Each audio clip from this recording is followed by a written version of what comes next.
You are listening to the default audio track, which includes instructional narrative. To change this audio track, simply press the audio button on your DVD remote, or if you've downloaded this, you can select various audio tracks on your media player. We even have multiple audio tracks available for streaming. Track 1 is the narrative with music. Track 2, we remove the music. Track 3, we just remove the narrative. And track 4 are just the sounds of the ride.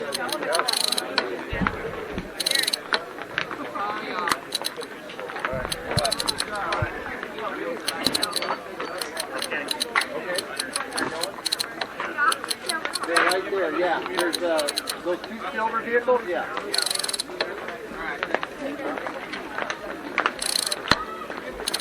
Everybody stand by, let the sack wagon get through.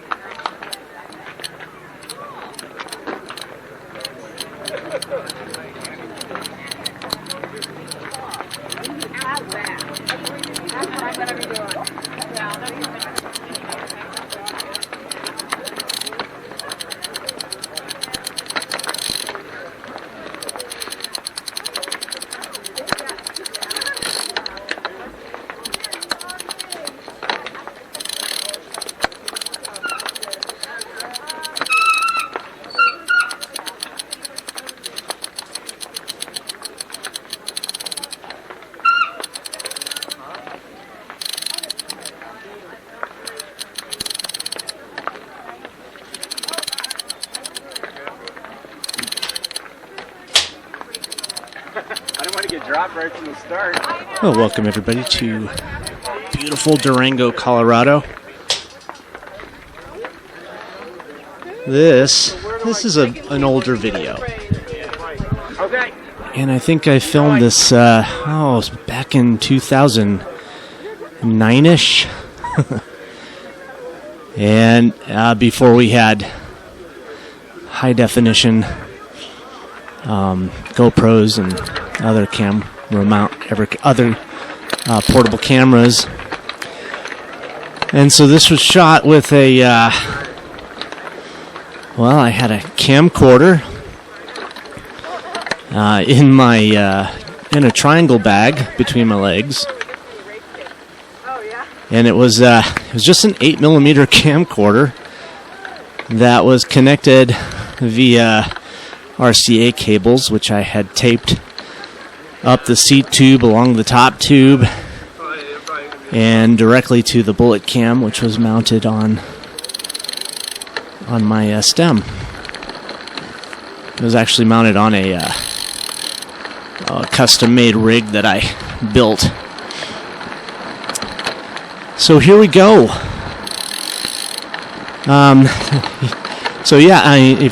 If you're looking at the video and you're thinking, hey, this looks pretty good for a bullet cam, well, yeah, it wasn't. Actually, this is a brand, not a brand new, but I found a pretty cool AI program that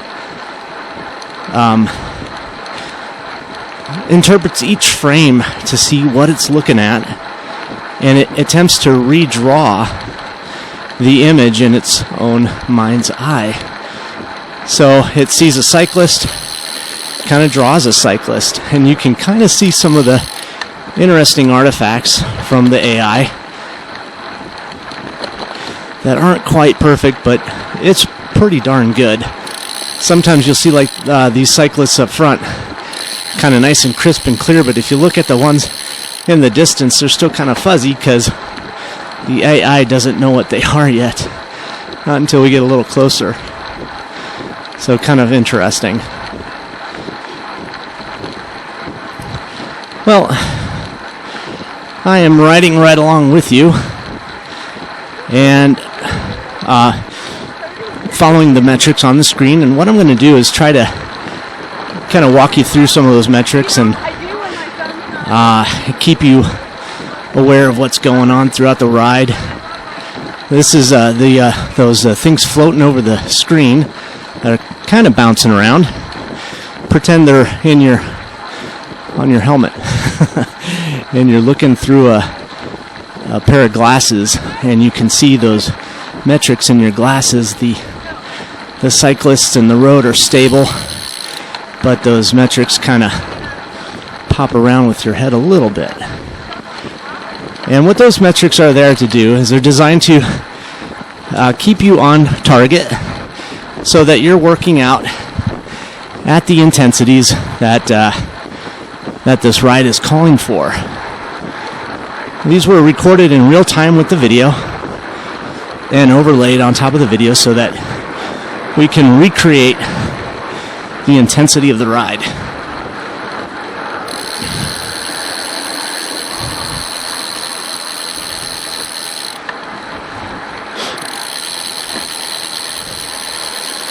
So fairly simple to start. You can see the 0 RPM.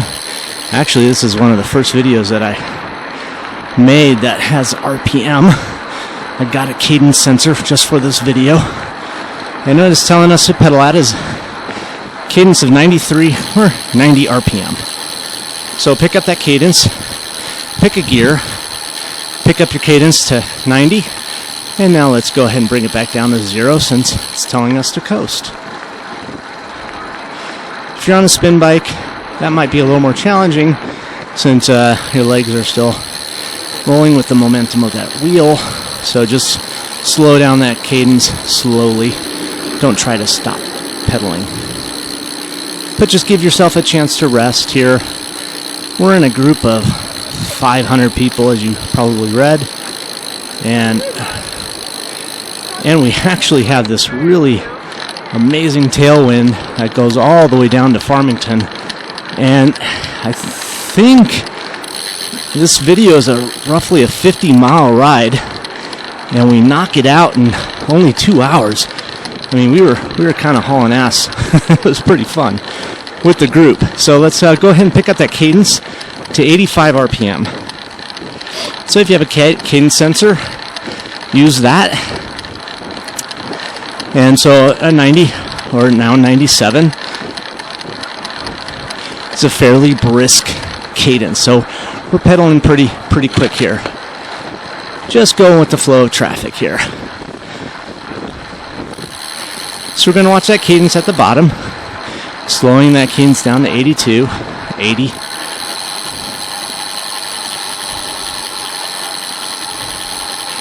And now we're coasting again. So it just should feel like kind of a natural group ride that's just starting out. We're still kind of weeding out the slower from the faster cyclists, and we'll just kind of keep working our way up as we catch up with the faster riders, put together a group, catch up with faster riders, put together a group, the slower riders drop back, and eventually it all just kind of evens out where we're cranking along at an average speed of about 25 miles an hour. If you look at to the right of that cadence, you'll see kind of a blurry little map that's just blurry, so just probably ignore that. It was a transparent map, which the AI didn't really recognize it, but it's really not that important anyway. So above that, though, is the hill profile. And you can see that the first half of this, well, actually, that's the hill profile for the entire bike ride. So that first 50 miles is all downhill, except for that little bump right in the very middle of that hill profile. So that accounts for some of that speed. It's still a good workout. We're still going to be fighting for wheels. We're still going to be, we'll have some bumps that we have to get over. And we got some strong people in front of us that we got to pedal and catch and keep up with. So don't let the hill profile fool you. It's fast, but it is tricky. So bringing that cadence up, 100, 110. If you want your legs to get moving here, we're starting our We're starting our pursuit. Catch up to this guy here. Bring him in. Go past him. Pedaling cadence of 100. And we're cruising. It's a little tough to see, but on the left is our map view. I think we're going about 26, 27 miles an hour here. So we're going pretty good. Pedaling at 90 RPM. Now the other metric that I want you to look at is above that little speed and elevation map. And it's a graph, blue, green, yellow. And at the top of that says 84%. That's our heart rate. So what you want to do now while you're pedaling at 85 RPM is you're going to have to increase your resistance or decrease your resistance in order to maintain that or dial in that your heart rate at about 85% of your max.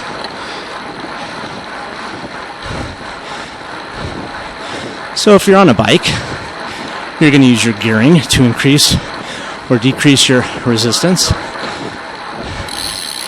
And if you're on a spin bike, you're going to have to use that little wheel to increase or decrease your resistance. Coasting, but not for too long. Here we go.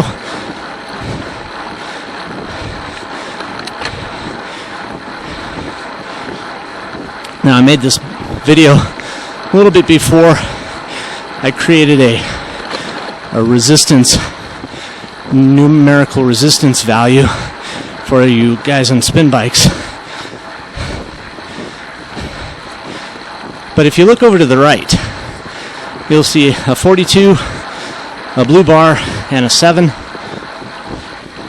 And what that's telling you to do on your bike is shift into a specific gearing recommendation. So the way that works is you've got you got your front chain ring. Some of you have a triple, others have a double, other has a double compact crank. And what those are telling you is what gear you should be using on your bike. Now that 42 is suggesting that you are in your small ring up front. So if you have a triple, use your middle ring. And if you have a double, use your small ring up front. And when that resistance gets harder and we have to start sprinting to catch up to people or get up a steep hill, that number is going to change from a 42 to a 52. And that's just going to put more demand on your legs.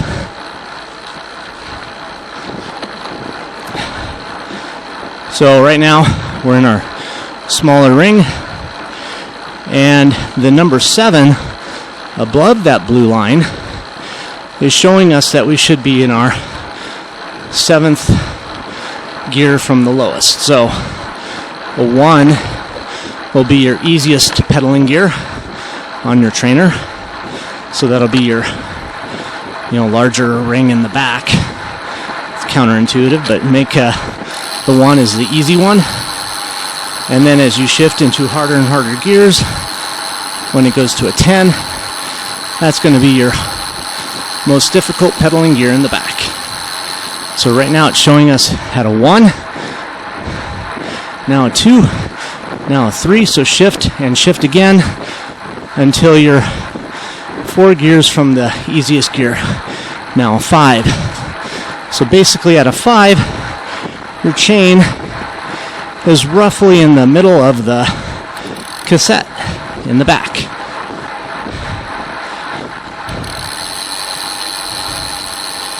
And we're pedaling at 90 RPM. And our heart rate, we're looking at that at 84%.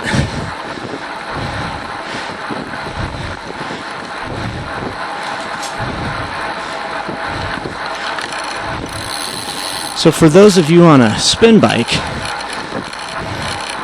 that 42.5 is going to be roughly a 4 out of 10. A 52.5 will be roughly a 5 out of 10. So you need to monitor your resistance so that your legs are kind of feeling the road, and you're spinning at 100 RPM, and your heart rate is at about 80% of its max. And I'm following those metrics as close as I can, and I'm at 82%, so I'm right there. Bringing that resistance down, and then back up again, and 90 RPM. Getting on the wheel, and we'll start coasting again. Here we are, coasting, bringing that resistance all the way down to our easiest gear while we're coasting behind these guys. All right, it's at 80% and going down as we kind of relax.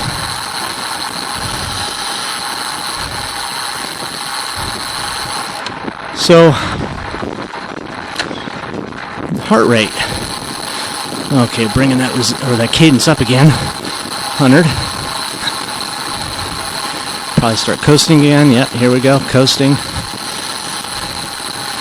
Now your heart rate, your target heart rate, really defines the intensity of the workout.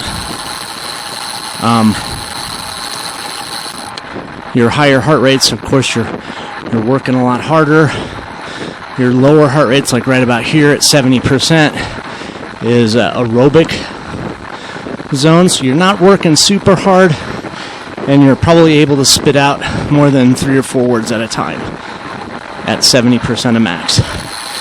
As we get up to 80% of max, we're starting to use more blood sugar than oxygen, and we're going to be breathing a lot harder. And at 90% of max, which we will get up there on this ride, you're going to be really huffing and puffing. So you might not be able to say a whole lot more than a couple words at a time. Now, if you don't know your heart rate percentages, it's a really good idea to figure out what those are, where your percentages of max are, because what that does is it really dictates your performance limits, and it kind of lets you know what your body is using as fuel to keep your engine running. 70% of your heart rate or below, your body is primarily using, I'd say it's about 50-50 oxygen and blood sugar. So when you're using more oxygen, you're basically drawing more energy from stored fat cells. And when you're using blood sugar, you're basically pulling your energy from your food. So up below 70% of max, you're pulling a lot of energy, about 50% from sugar, and you're pulling 50% from your food, blood sugar. And when those ratios start to change pretty quickly as you increase your efforts. So at about 80%, your body is, here's our 52.8, so we're actually accelerating pretty good here, so sorry about that. So add more resistance, 8 out of 10 on your spin bike, and bring it down. So 7 out of 10, 6 out of 10 on your spin bike, or 42.7 gearing ratio. Keeping that cadence up nice and high. Heart rate just spiked up to 90%. So there's a nice little acceleration there. And as you become more acclimated to how these videos are structured, those gear changes, those resistance changes, you'll start being able to dial those in a lot easier, more efficiently, and you can really keep up with the ride and let your heart respond with the efforts that were actually being, see, I'm breathing hard now, that were actually performed on the ride. So we were saying at 90% of max, or sorry, 80%, your blood sugar to oxygen ratios pretty dramatically change, where you're at about 70% of your energy is coming from your blood sugar or your food, and the 30% is coming from oxygen, water, stored fat. And at 90%, when your heart rate's at about 90%, where we jumped up to, about 100% of your energy is coming from blood sugar, food, and 0 is coming from your oxygen. So that's why you're breathing, you're trying to catch up, you're trying to get your breathing under control, and you're basically not creating enough energy through breathing. All of your energy is being created through ATP, or the Krebs cycle. If you remember Biology 100, where it's basically like a photosynthetic process where you're deriving energy from carbon. 100 RPM here, 80% of max. Our gearing, we're about, we're almost at our easiest gear. Now we are. So, and coast. And let your heart rate recover a little bit. So those are really the 3 metrics to keep you on pace with the video. Your cadence, which is now 90 RPM. Your gearing, which is jumping up to a 3. Or if you're on a spin bike, about a resistance of 2. And your heart rate, which we're at about 70% right now. So following those 3, just keep your eye on them. Watch that cadence first. Check your heart rate second. And then look at the gearing third. I'm going to give you a nice recommendation of where you should be at and what that ride feels like. And don't forget to drink.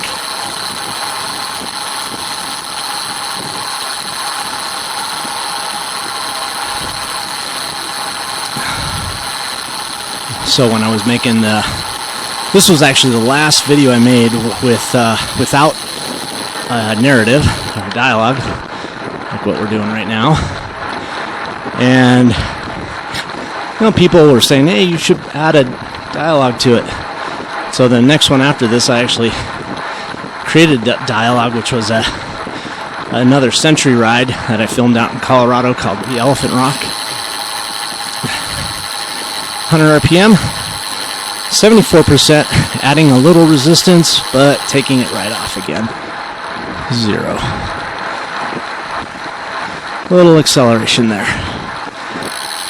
So when I filmed that Elephant Rock, I added the first dialogue or narrative, which wasn't very good. Bringing that resistance up just a little bit. 3 out of 10. 90 RPM. Heart rate, looking at that, should be coming up. We're getting up to about 80% here. Add a little more resistance and bring that cadence up to 100. Good. Just staying right behind these guys. The group is starting to equalize with similar capability levels, and there's ego on the line. So when we see them take off, we're gonna take off right after them and bring our heart rate right up. But then when we're resting, we're going to take advantage of that, because the worst thing you could do is overexert yourself and let the pack charge on without you. So if that happens, there's a very small chance that you ever catch back up again, which we will demonstrate. 100 RPM. 3 in the back, 4 in the back, 3 out of 10 on your spin bike, 75% heart rate. Keep an eye on your heart rate. Let's not go too hard. And we're coasting again. So when you're with a group like this, there's a lot of dynamic changes in effort, cadence, resistance, power. Oh, here we go. We're heading up a hill, bringing that resistance up. There he is. Big ring in the back or in the front. Difficult resistance in the back. We're at a 8 out of 10 on your spin bike. We're working here. 100 RPM. Heart rate's coming up. 85, 86%. Keep going. Let's go. Drive it up. A little hill here. Don't get dropped. Stay on. Dropping that big ring to the small. Bringing that resistance down a little bit. A little more.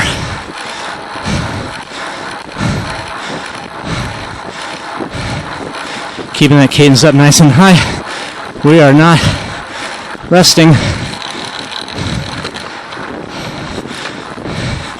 Faster cadence, let's go.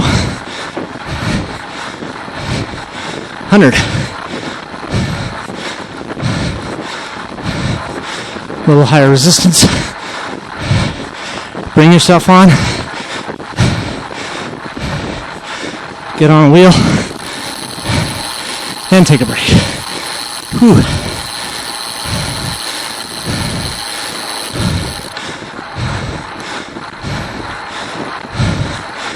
And cadence back up.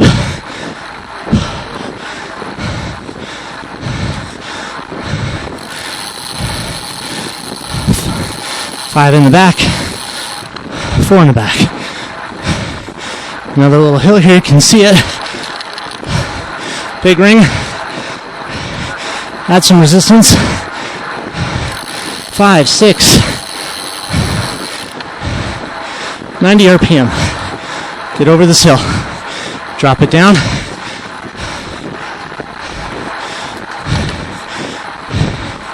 Keeping that cadence up. Keep an eye on your heart rate. We're at 85%.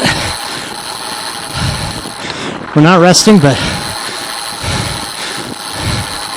we're not blowing ourselves up. Good job.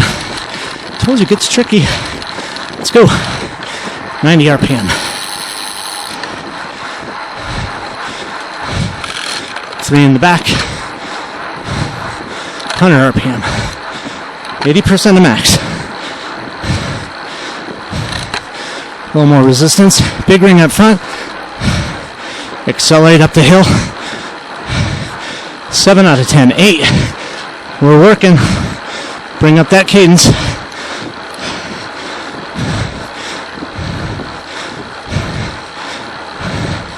Let's go.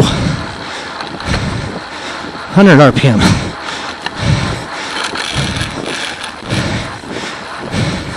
Bring that resistance down. 90% of max. Here, let's go. I am right there with you. And bringing that resistance down.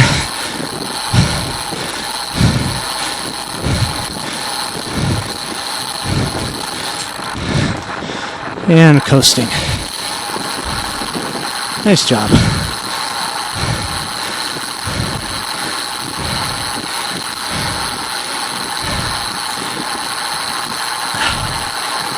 All right. Catch your breath here. Just coasting. There's our position on that hill profile. Still heading down. See, we got a few lumps. in the road till we get to about the middle of that profile where this ride will end. And then the second half of this ride, this was a century, was hard. I mean, it's all uphill, as you can see, but you get to miss it. Yay! And it was really hot too. I mean, the sun came out and we were just cooking, and we had a headwind, so everything that was making us go fast coming down to Farmington was just eating us up on the way back to the start.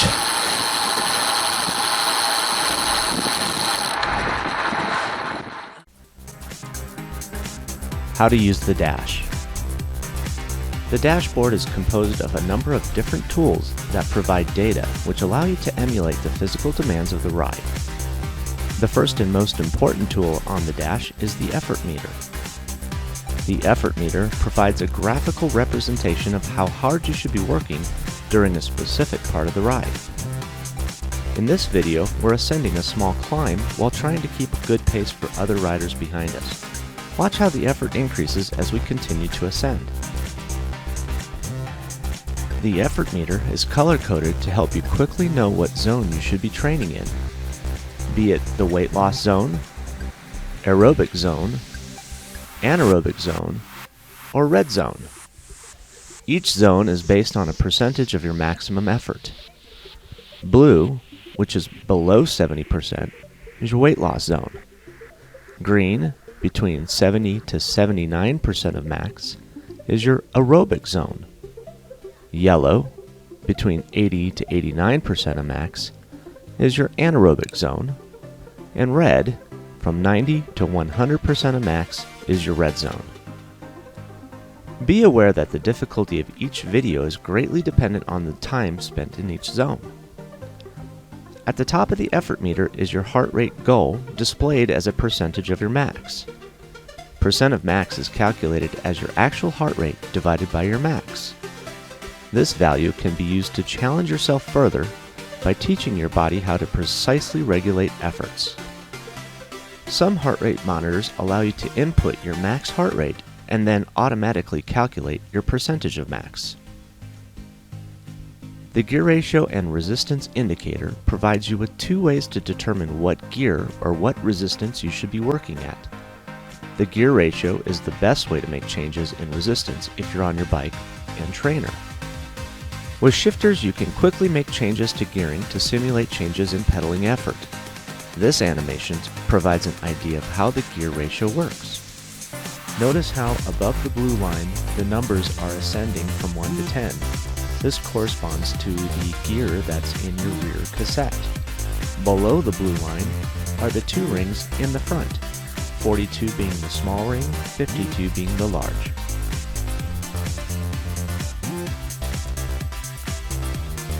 The resistance value is a tool to be used if you're on a spin bike. Most spinners are comfortable with a 1 to 10 scale used in classes. Basically, a 1 is a soft pedaling, easy spin resistance, whereas a 10 is a slow, leg-churning, difficult grind where you have to force the crank arms to turn. The cadence value allows you to identify what your pedaling cadence should be.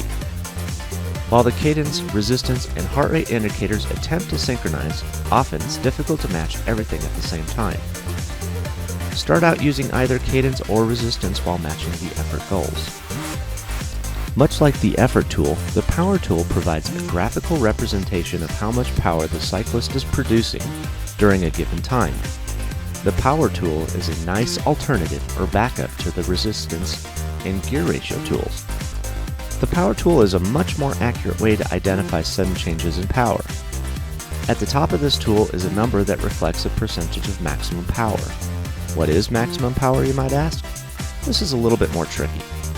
Unlike max heart rate, your max power is a minimum average over a given time interval.